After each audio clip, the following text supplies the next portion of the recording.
Le Rex du mois vous est présenté par Emeria, leader européen des services immobiliers résidentiels.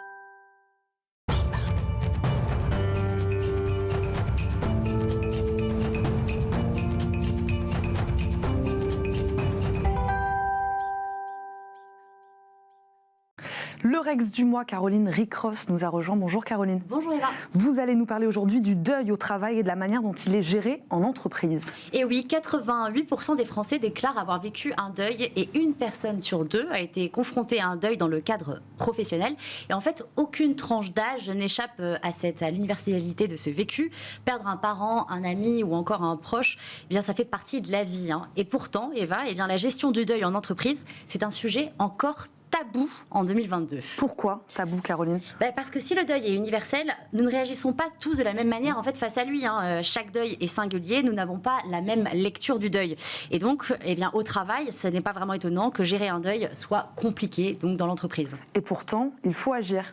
Et oui, parce que tout reste à faire dans ce domaine. En réalité, en fait, il n'y a pas vraiment de disposition de loi sur le sujet, à part sur le nombre de jours de congés possibles lors d'un deuil. On le verra d'ailleurs un tout petit peu plus tard dans cette chronique.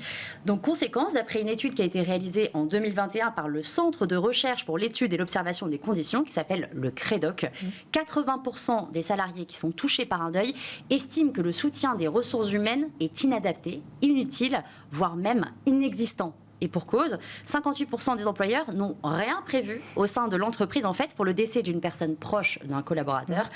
Un manager sur 3 pourtant, a déjà été confronté à un collaborateur en deuil et où il doit gérer la situation et c'est difficile. Donc une absence de gestion difficile à comprendre quand on connaît les conséquences qu'un deuil peut avoir dans une entreprise.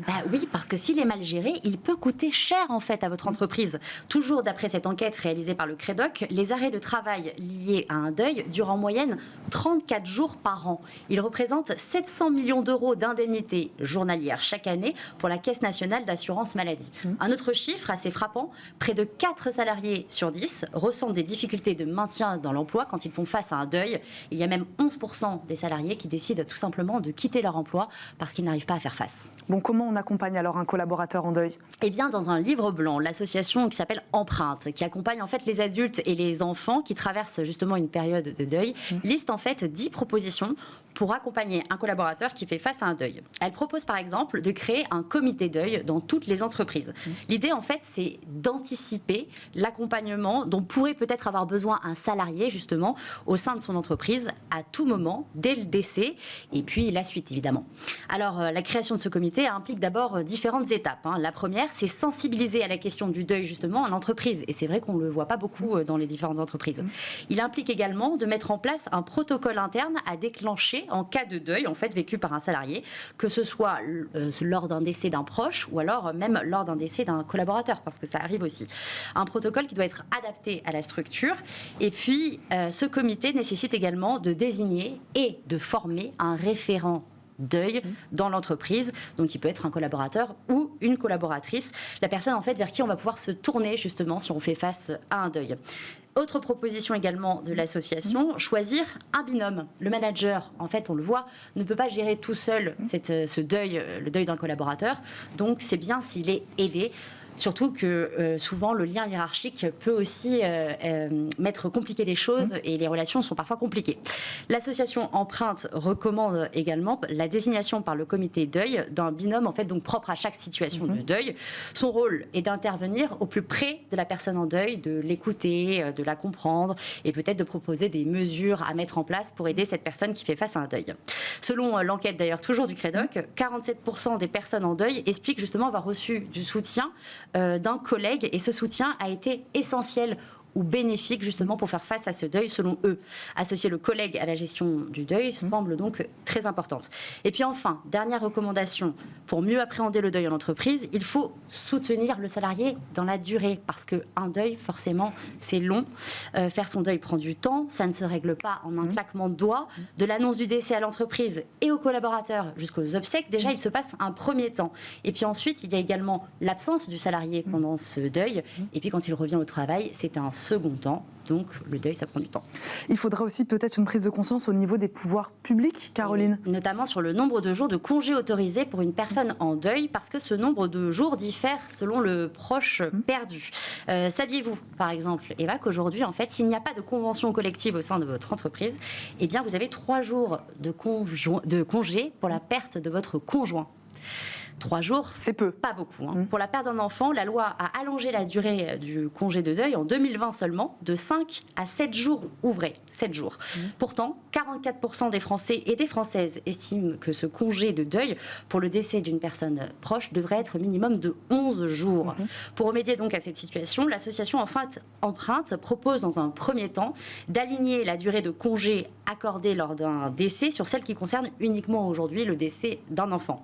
Un salarié pourrait donc prendre une semaine de congé, quel que soit le proche qui est décédé. Enfin, autre mesure proposée, imposer dans les différents organismes la formation encore d'une personne, du coup ressource sur le deuil, à un référent deuil, donc, dont on a déjà parlé, comme cela a été fait par exemple pour la gestion des handicaps dans les entreprises. Bon, là on a parlé du deuil privé. Que dit la loi pour un deuil national? Là vous allez peut-être nous prendre un exemple actuel. Eh bien oui, il y a quelques jours les Britanniques ont enterré leur reine, Elisabeth II, après quand même 10 jours de deuil national. Et lors de ces 10 jours, on l'a vu, il y a pas mal de commerces qui ont baissé les rideaux. Et puis certains salariés ne sont pas allés travailler. En France, le deuil national est décrété par le président de la République. Ça, on le sait, c'est une mesure exceptionnelle. Mais est-ce une raison suffisante pour ne pas aller travailler? Eh bien, pas vraiment. En fait, tout dépend du Premier ministre, mais également de l'employeur. Lors d'un deuil national, en fait, le Premier ministre fait paraître une circulaire. Dans cette dernière, il peut inviter les employeurs, mais également les salariés, enfin les employeurs surtout, à mettre en place des mesures nécessaires pour que leurs salariés puissent assister aux différentes cérémonies qui sont prévues lors de ce deuil. Sur le principe, il pourrait même, par exemple, proposer une journée chômée ou une journée fériée. Mais en fait, dans les faits, le deuil national, c'est plus une invitation qui est lancée aux citoyens et aux entreprises pour rendre hommage à la personne défunte. Mais il n'y a aucune obligation. Il appartient donc au salarié, en fait, si jamais il veut participer à ce deuil national, de demander à son employeur l'autorisation.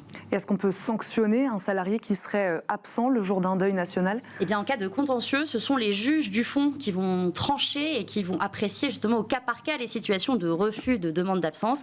Par exemple, un salarié dont l'employeur, par exemple, ne contrôle pas l'emploi du temps vraiment à la minute, ce serait possible. Mais en tout cas, il vaut toujours mieux parvenir à un accord avec l'employeur. Merci beaucoup Caroline Ricross pour toutes ces informations. Pour ce Rex du Mans, on vous retrouve évidemment mercredi prochain sur ce même plateau. On marque une courte pause et on se retrouve tout de suite dans le Cercle RH. On va parler de l'essor des espaces de coworking. À tout de suite.